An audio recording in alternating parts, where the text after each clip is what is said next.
volatile as ever, a pressurized ecosystem where a single word, a single glance, could trigger a seismic shift in the fragile realities its inhabitants had so carefully constructed. The pale November sunlight, weak and diluted by the tinted windows of the hospital's upper floors, did little to warm the chill that had settled in certain rooms, in certain hearts. In the dim, hushed quiet of the chapel, Laura Collins knelt, not in fervent prayer, but in a state of exhausted supplication. Her hands, clasped tightly on the polished wood of the pew in front of her, were white-knuckled. The silence was a physical presence, broken only by the distant, rhythmic whoosh of the main doors and the frantic beat of her own heart. Kevin was out of surgery, the news delivered to her in a blur of medical jargon and sympathetic smiles. The bullet had missed his heart and major arteries by a miracle, but the damage was severe, the recovery long and uncertain. The man who had been her rock, her sanctuary of reason in a world of chaos, was lying vulnerable in the ICU, and the person who had put him there was her own son. The weight of that contradiction threatened to crush her. She wasn't praying for a specific outcome anymore, the immediate danger had passed. She was praying for strength, for the moral fortitude to face what came next, to love her son without condoning his monstrous actions, to stand by her husband without letting the bitterness towards Nicholas consume her. A single tear traced a path down her cheek, a silent testament to a pain too profound for words. Down the hall, in the waiting area adjacent to the ICU, the atmosphere was thick with a different kind of tension. Curtis Ashford paced a slow, measured path across the linoleum floor, the soft tap of his cane a metronome for his anxious thoughts. Beside him, Portia Robinson sat with a stillness that was deceptive, her hands folded neatly in her lap, but her eyes, sharp and worried, followed her husband's every move. "He's going to be okay, Curtis," Portia said, her voice soft but firm, a physician's calm overlaying a wife's concern. The surgeon was very clear. "He's stable." Curtis stopped his pacing and leaned heavily on his cane, turning to face her. "Stable isn't okay, Portia. Stable is just not getting worse. He's lying in there with a hole in his chest because of my cousin." The word cousin tasted like ash in his mouth. Marshall's return to Port Charles, his attempts at reconciliation, had been complicated enough. Now, his involvement with this mess, this dangerous game that had nearly cost Kevin his life, felt like a betrayal that cut deeper than any business rivalry or family squabble. "We don't know the full story yet," Portia reminded him, ever the voice of reason. "Marshall he's complicated. But he wouldn't willingly be part of something like this. Wouldn't he?" Curtis countered, his voice low and tight. "His entire life has been a series of complications he dropped at other people's feet. First with me, and now this? Associating with a man like Nicholas Cassadine, who is clearly unhinged. There's a line, Portia. And he crossed it." He resumed his pacing, his mind racing. The PCPD had Marshall in an interrogation room. What was he saying? Was he trying to shield Nicholas, or was he finally ready to tell the truth? Curtis felt a familiar pull, the desire to fix things, to intervene, to use his connections and his wits to control the situation. But this was different. This was a shooting. This was his mentor and friend fighting for his life. Control was an illusion, and he was painfully aware of it. The illusion of control was a concept Sonny Corinthos understood intimately. He wielded it like a weapon, creating an aura of command that kept his enemies guessing and his allies in line. But today, in his penthouse overlooking the city, that control felt tenuous. The confrontation at the Metro Court, the revelation of Jason Morgan's true allegiance, it had sent shockwaves through his organization. Trust, the foundation his entire empire was built upon, had been shattered. Carly Corinthos stood by the large windows, her arms crossed, her posture rigid. "We can't just sit here, Sonny. We have to do something. Jason, he played us. He played you. 4 months." Sonny poured 2 fingers of whiskey into a heavy crystal tumbler but didn't drink. He simply watched the amber liquid swirl. He had his reasons, Carly. His voice was quiet, a low rumble that held a dangerous edge. "Reasons?" Carly spun around, her eyes flashing with a fury that had been simmering for days. "What reasons could possibly justify what he did? He let you believe he was back, but he had your back. He infiltrated your organization and fed information to who? The FBI? The WSB? Does it even matter? The result is the same. He's a traitor.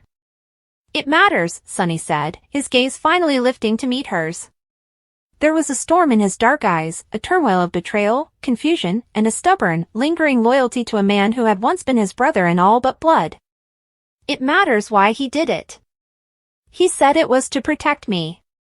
To protect us. And you believe him? Carly's laugh was short and humorless. After everything? Sonny, open your eyes. He used your past, your history, your grief, to get close to you. He manipulated your trust better than anyone ever has. That doesn't sound like protection. It sounds like a calculated takedown. Sonny finally took a sip of the whiskey, the burn doing little to quell the fire in his gut. Carly was right. Every logical, self-preserving instinct in his body screamed that she was right. And yet, it was Jason. The man who had taken a bullet for him, who had stood by him through wars and personal hells. The man who had been lost and presumed dead for years. That history couldn't be erased by one revelation, no matter how devastating. I need to talk to him, Sonny stated, his mind made up. Alone. I need to look him in the eye and hear it from him, without the PCPD or anyone else around. That's a terrible idea, Carly shot back immediately. He's dangerous, Sonny. You don't know what he's capable of anymore. I know exactly what he's capable of, Sonny replied, his voice dropping to a near whisper. That's what scares me. While Sonny grappled with the ghost of his past, another ghost was making his presence very much known. In a secluded corner of the hospital cafeteria, a place of bright lights and clattering trays that felt a world away from the hushed dramas unfolding upstairs. Drew Kane sat across from his brother. Jason Morgan looked like himself, yet entirely different.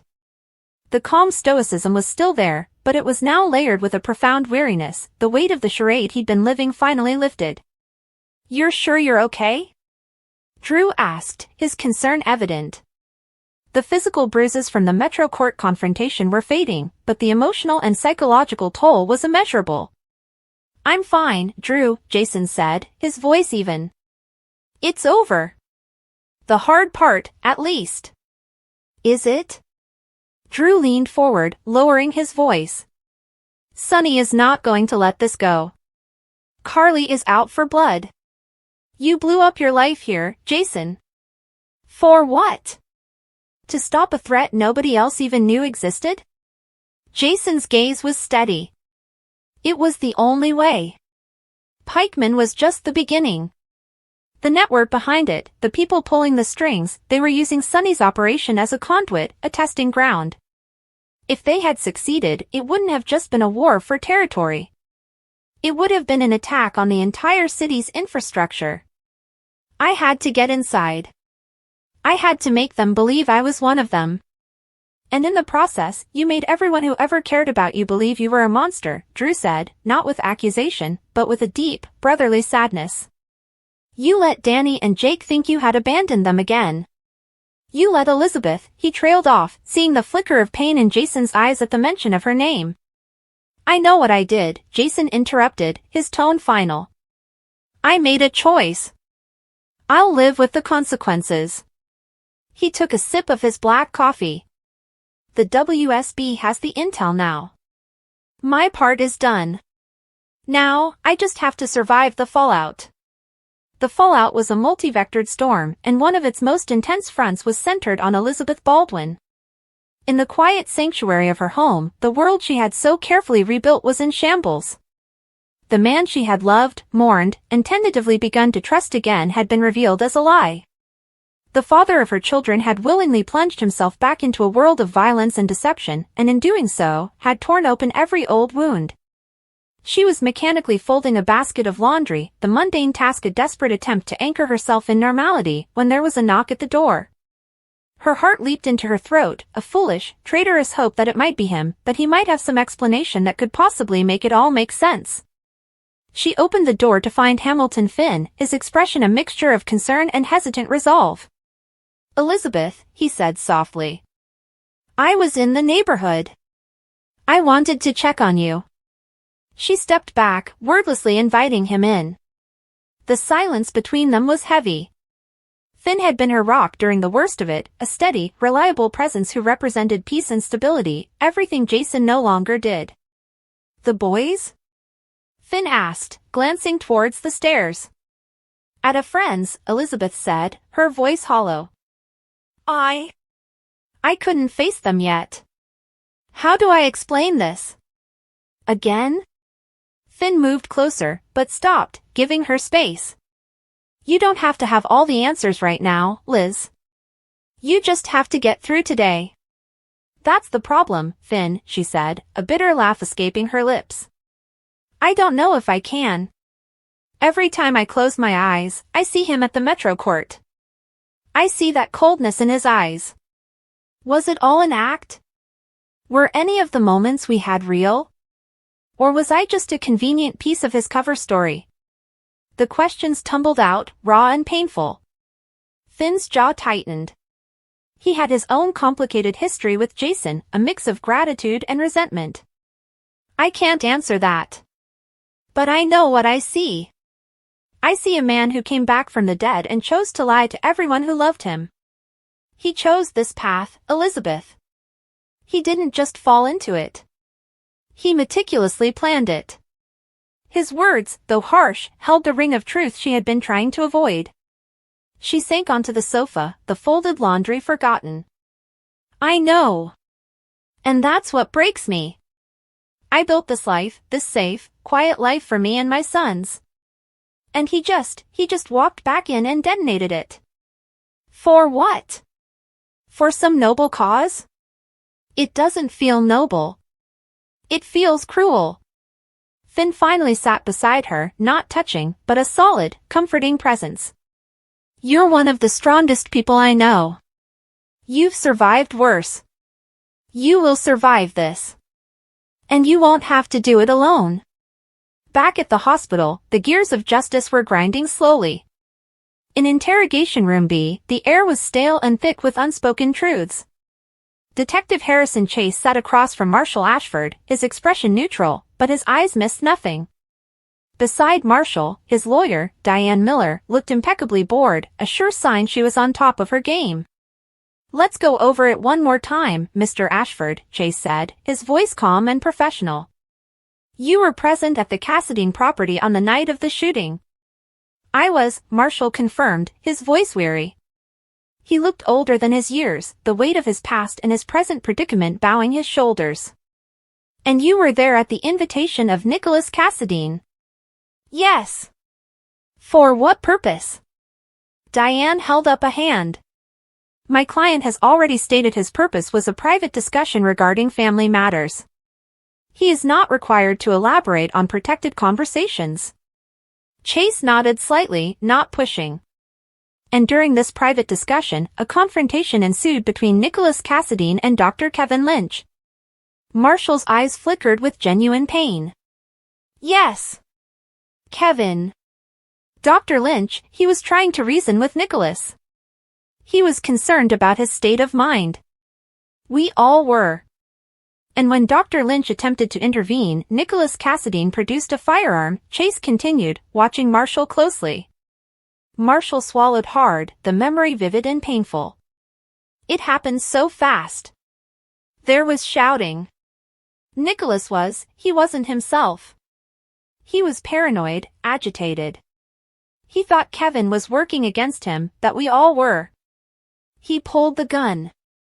I tried to step between them, to de-escalate, but the gun went off. And after the gun went off, what did Mr. Cassadine do? He was shocked. Stunned. He dropped the gun and he just ran. He ran out of the room and disappeared into the grounds. Chase leaned back, tapping his pen on the file in front of him. And you, a former police officer, did not give chase? You did not secure the weapon immediately? You stayed with the victim, which is commendable, but your story has inconsistencies, Marshall. Your history with my father, with Curtis, it suggests a pattern of avoiding the full truth when it becomes inconvenient. Diane opened her mouth to object, but Marshall spoke first, his voice gaining a sliver of its old strength. My history is exactly why I'm telling you the truth now. I made a lifetime of mistakes, detective. Running from my family, from my responsibilities. I am not running anymore. Nicholas Cassadine shot Kevin Lynch. I was a witness to a tragedy, not a participant in a crime. My only crime was trying to help a troubled young man who was too far gone to listen. Chase studied him for a long moment. He saw the regret, the fear, but also a newfound resolve. He believed Marshall was telling the truth about the shooting itself. But he was equally sure the man was still holding something back, something about the why. He closed his file. We're done for now, Mr. Ashford. Don't leave town. As Marshall was released, the hunt for Nicholas Cassadine was intensifying. Dante Falconeri stood over a map of the city and its surrounding woodland, spread out on a conference room table. Officers were coordinating a search of the old, abandoned Windmere Annex on the outskirts of the city, a place rife with Cassadine family history. He's not a professional fugitive, Dante said to his team. He's scared, he's injured from the fall at the cliffs, and he's emotionally volatile. He'll make a mistake. He needs shelter, medical attention. Check all known associates, any properties tied to the Cassadine Trust, even the defunct ones. He's relying on family history and hidden places. An officer stuck his head in the door. Falconeri, we got a possible sighting. A security guard at the old Landview Industrial Park reported seeing a man matching Cassadine's description breaking into a warehouse around 0300 hours. Dante's eyes narrowed. Landview was outside their immediate jurisdiction, but it made sense. Nicholas was disoriented, moving erratically. Get me the security footage. Now. And coordinate with the Landview PD. I want a quiet, contained approach. I don't want him spooked into taking a hostage or doing something even more desperate. The news of the potential sighting spread through the hospital grapevine with viral speed. It reached Laura just as she was rising from her knees in the chapel. The brief moment of peace she had found shattered. Her son was now the subject of a multi-city manhunt. The boy she had sung to sleep, the man she had fought so hard to save from his own legacy, was now a cornered animal. She had to find him. She had to get to him before the police did. Before he got himself killed, or worse, hurt someone else. She pulled out her phone, her fingers trembling as she scrolled through her contacts. She needed help. Someone who knew Nicholas, who understood the dark pull of the Cassadine history, and who operated outside the boundaries of the law. Her thumb hovered over a name she never thought she'd call for a favor like this, Ava Jerome. Ava, meanwhile, was dealing with her own brand of Cassadine-related chaos. In the art gallery, surrounded by serene and beautiful objects, she was anything but serene. Her daughter, Avery, was safe with Sonny, but the threat Nicholas represented was a lingering poison. He had threatened her, he had destabilized her life, and now he was a fugitive. A loose cannon was dangerous, but a wounded, desperate loose cannon was catastrophic. When Laura's call came through, Ava wasn't entirely surprised. Desperation made for strange bedfellows. Laura, Ava answered, her voice carefully neutral. Ava, I need your help, Laura said, bypassing any pleasantries. They think they've found Nicholas. I heard, Ava replied, moving to the window to look out at the city. And what, exactly, do you expect me to do? Throw him a welcome home party? I need to find him first, Laura pleaded, her voice cracking. The police, they'll shoot first and ask questions later. You have connections. People who find things, people who can move without being seen. Please, Ava. He's my son. However monstrous his actions, he is sick, he needs help, not a bullet. Ava was silent for a long moment. She had no love for Nicholas Cassadine. But she did understand a mother's love, a mother's desperation. She also understood that Nicholas in police custody, spilling all his secrets in a plea bargain, could be just as dangerous as Nicholas on the run. A controlled outcome was preferable to a chaotic one. I'll make some calls, Ava said finally, her tone all business. But Laura, understand this. I'm not doing this just for you. I'm doing this to contain the damage. If I find him, you get him the psychological help he needs, and you make sure he never comes near me or my family again. Are we clear? On the other side of town, in a derelict warehouse that smelled of dust, oil, and decay, Nicholas Cassadine huddled in a dark corner. His expensive clothes were torn and dirty, his face was pale and beaded with sweat. Every sound from the street outside, a passing truck, a siren in the distance, made him flinch. The gunshot echoed in his mind on a continuous loop. The look of shock on Kevin's face. The bloom of crimson on his shirt. He hadn't meant to pull the trigger. It was an accident, a moment of blind panic. But who would believe him? He was a Cassadine. His name was synonymous with darkness. He was a prince of a fallen kingdom, hiding in the ruins of industry, his birthright reduced to this, a cold concrete floor and the terrifying certainty that his world was collapsing in on itself. He thought of Spencer, of the disappointment and anger in his son's eyes. He thought of Laura, the one person who had never given up on him. He had failed her. He had become the very monster she had always fought to save him from. A sob racked his body, a raw, helpless sound that was swallowed by the vast, empty space around him. He was alone. Truly, utterly alone. This sense of isolation was a shared currency in Port Charles that day. At the Metro Court, Jocelyn Jacks and Dex Heller were having a tense conversation in a quiet corner of the lobby. The fallout from Jason's reveal and the subsequent chaos had left Dex's position with Sunny uncertain. He doesn't trust anyone right now, Dex, Jocelyn said, her hand on his arm. It's not personal. It feels personal, Dex countered, his voice low. I've proven my loyalty. I took a bullet for the organization. But with Morgan in the wind and Jason exposed as a mole, Sunny is purging. I could be next on the list just by association. Then maybe it's time to get out, Jocelyn urged, her eyes wide with concern. This life, it's not what I want for you. For us. It's all falling apart anyway. Dex looked at her, at the fierce love and worry in her face. He wanted that too, a normal life, a life away from the constant threat of violence and betrayal. But walking away from Sunny Corinthos was never a simple matter. It was a negotiation, and the terms were often deadly. It's not that easy, Joss. You can't just resign. You have to have an exit strategy. And right now, I don't have one. The search for an exit strategy, for a path forward, was also consuming Anna Devane. Seated in her office at the WSB safe house, she reviewed the files Jason had provided. The scope of the conspiracy was staggering. Pikeman was just one tentacle of a much larger, Hydra-like organization with ties to international terrorism and political destabilization. Bringing them down had cost Jason everything. It had also cost her. The lines between friend and foe, between duty and personal loyalty, had been blurred beyond recognition. Her second-in-command, John McBain, entered without knocking, his expression grim. The director is not happy, he stated, dropping a sealed folder on her desk. He thinks we moved too soon. He thinks Morgan compromised the entire operation with his theatrical reveal. Anna didn't look up from the files. The operation was compromised the moment the target became aware of Morgan. He did what he had to do to protect the intelligence and prevent a greater catastrophe. The director can be unhappy all he wants. The data is solid. We have names, locations, financial trails.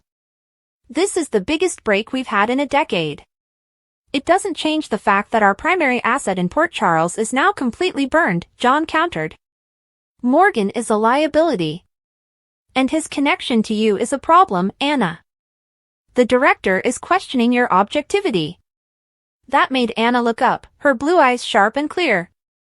My objectivity is what secured this intelligence, John. I trusted my instincts on Jason Morgan when everyone else wanted to write him off. I was right. The director can question my methods, but he cannot question my results. And as for Jason being a liability, she paused, a flicker of the old, fierce protector in her gaze. He's one of the most valuable assets we've ever had. He's just in a different role now. As night began to fall, casting long shadows across the city, the various threads of the day's drama began to pull tighter together.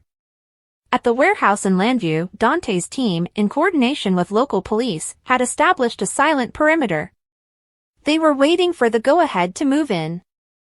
Inside, Nicholas heard a soft scraping sound from a floor above. His head snapped up, his heart hammering against his ribs. They were here. He scrambled to his feet, his mind racing. There was no back exit. He was trapped.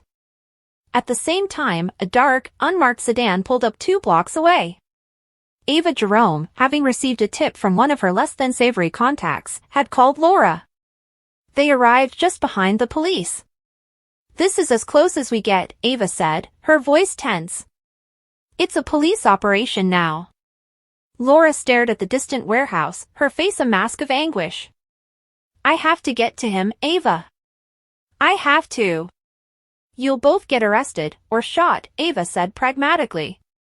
"There's nothing you can do now but wait." But Laura was a mother, and waiting was not in her nature. She opened the car door. "Laura, don't!" Ava hissed, grabbing her arm. "I have to try," Laura said, her voice filled with a quiet, unshakable determination. She pulled away and began to walk, then run, towards the cordon, ignoring Ava's frustrated curse behind her. Back at the hospital, a different kind of confrontation was brewing. Sonny Corinthos, having dismissed his security detail, walked into the nearly empty hospital chapel. He'd been told Jason was there. And he was. Standing in the same spot Laura had vacated hours earlier, his head bowed not in prayer, but in thought. The sound of the door opening made him turn. The 2 men faced each other in the dim, holy silence, a chasm of betrayal and history between them. "Sonny," Jason said, his voice flat. "Jason," Sonny replied, the name feeling foreign on his tongue. He didn't move further into the room. "Start talking. And don't you dare lie to me." "Not here." Jason met his gaze, his own eyes clear and unflinching. "Everything I told you at the Metro Court was the truth. I came back for one reason, to stop Pikeman and the people behind it. They were using you, Sonny. Your shipping routes, your contacts, your reputation. They were going to funnel weapons of mass disruption through your network. When they were done, you would have taken the fall, and they would have disappeared. Your organization, your family, Carly, Donna, they would have been collateral damage. So you decided to play me," Sonny said, his voice dangerously quiet. "You decided to become my right-hand man again, to make me trust you, to make my children love you, all so you could be the hero. There was no other way." Jason's composure cracked, just for a second. They were too embedded.